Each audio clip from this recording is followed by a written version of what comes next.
Mercedes-Benz isn't a complete novice when it comes to plug-in luxury, but where the limited availability B250E and the quick-fix EQC dipped a toe into the electrified waters, the EQS does a cannonball. The Mercedes EQS is the first new from the ground up EV from the automaker since the advent of internal combustion, and it promises to be one of the most important vehicles in the company's history, doing battle with the Porsche Taycan, Tesla Model S, and Lucid Air with that blend of style, performance, and technology that we've come to expect of the three-pointed star. We'll have more information coming soon, so if you want to keep updated on the EQS, be sure to hit subscribe on the Motor1 YouTube channel. But first, let's dig in a little bit more and learn about this gorgeous, modern machine. Now, even though this is a fully electric vehicle, Mercedes wanted it to maintain some of that proud family tradition, so they did give it this grille motif up front. Behind this smooth piece of glossy material, you can see a bunch of tiny little three-pointed stars engraved in the surface underneath. It also gives the three-pointed star in the center a very proud, very obvious place to stand out and say, I am a Mercedes-Benz. Additionally, Mercedes saw fit to give it three little lighting accents on the headlights, tying it in with the rest of the S-Class family, the S-Class sedan and the GLS SUV. They say that this is going to be a flagship motif in the future, that you're going to get three lighting elements on every S family vehicle. But since it's also an EQ, you get a big full-width light bar running across the front. You're going to see that on every EQ family vehicle from here on out. We need to talk about these 21-inch wheels. 20 inchers are standard, 22s are optional, and I think this is the perfect sweet spot for this vehicle's proportions and stance. First of all, they're a multi-spoke wheel design, which isn't very special in and of itself. Everyone and their mom has done a multi-spoke wheel, so, you know, how are you going to elevate it a little bit? Mercedes EQ took up that challenge with this extra circle just inside of the wheel's diameter. And if you step back, you can see that it perfectly frames the brake disc on the inside. I think it matches the stance of the vehicle perfectly, and they've done a very good job with this design. Like the Mercedes S-Class, this features flush-mounted door handles that pop out at the press of a button, and like the Mercedes Maybach, they also pop open and present the interior for you. That is such a cool feature. If you have the key fob in your back pocket, the door will actually pop open as you approach the vehicle, allowing you to merely step inside and you're on the way. The EV will come with only one battery option, a massive 107.8 kilowatt-hour lithium-ion unit that drives the rear wheels on the EQS 450 or all four wheels on the EQS 580. Mercedes says to expect 770 kilometers or 480 miles of range from the electric luxury sedan, just barely beating out the best Tesla Model S on the optimistic WLTP test method. The EQS 450 will serve as the base model for the lineup, offering 329 horsepower and 406 pound-feet of torque, thanks to that rear axle-mounted electric motor. The EQS 580 ups the ante with an added front axle motor, giving it 516 ponies and 611 pound-feet, as well as a 0 to 60 time of just 4.1 seconds. A full-on AMG model, possibly called the EQS 73, will likely follow. Now, if you step aboard the EQS expecting it to be a slightly revised S-Class, you're sorely mistaken. This is a completely bespoke, unique place to spend time, and it doesn't really share a whole lot with the S-Class, except for maybe the software skin for the MBUX system.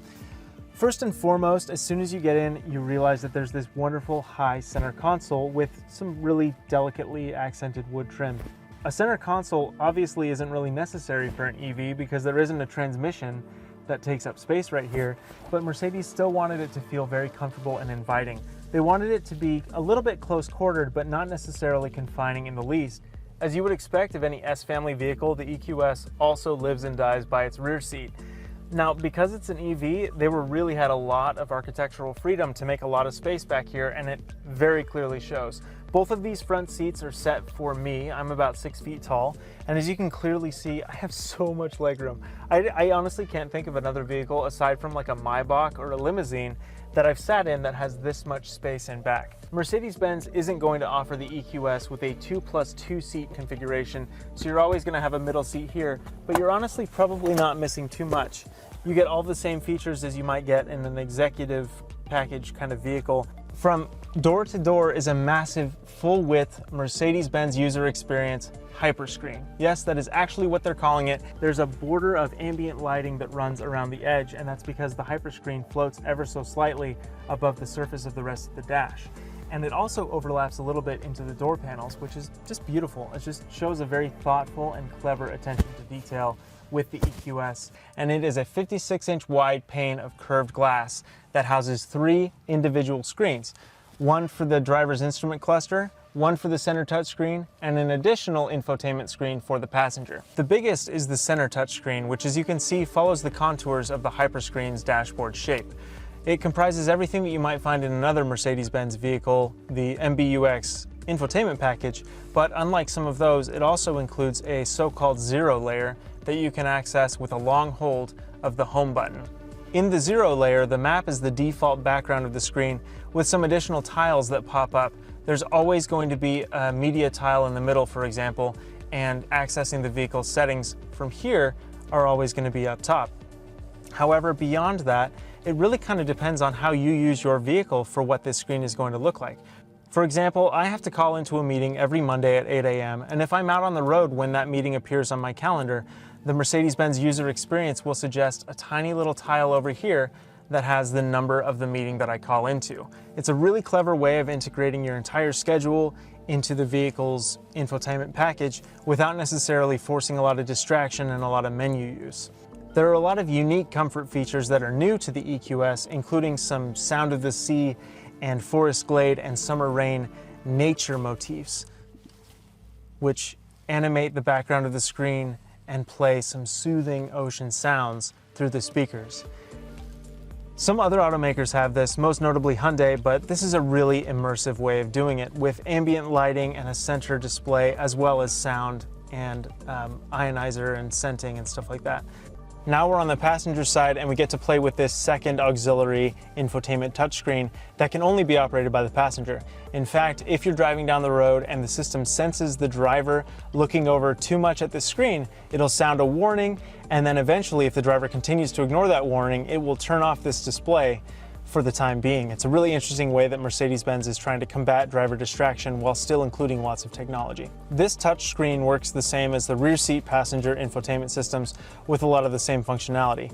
For example, I can be the perfect co-pilot and offer my driver a hot, relaxing back massage and activate his seats, as well as turning mine on as well.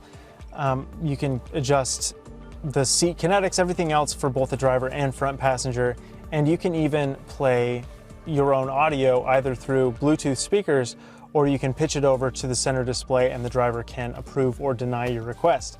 While the Tesla Model S was the first palatable electric car for the masses, the Mercedes-Benz EQS forges its own path with a space pod exterior, cutting-edge technology, and capable luxury to go along with its impressive estimated range. In fact, it's so distinctive that it might become the EV status symbol when it goes on sale. Pricing is still under wraps, but the EQS should arrive in dealers this fall. We can't wait to tell you more about it, so stay tuned.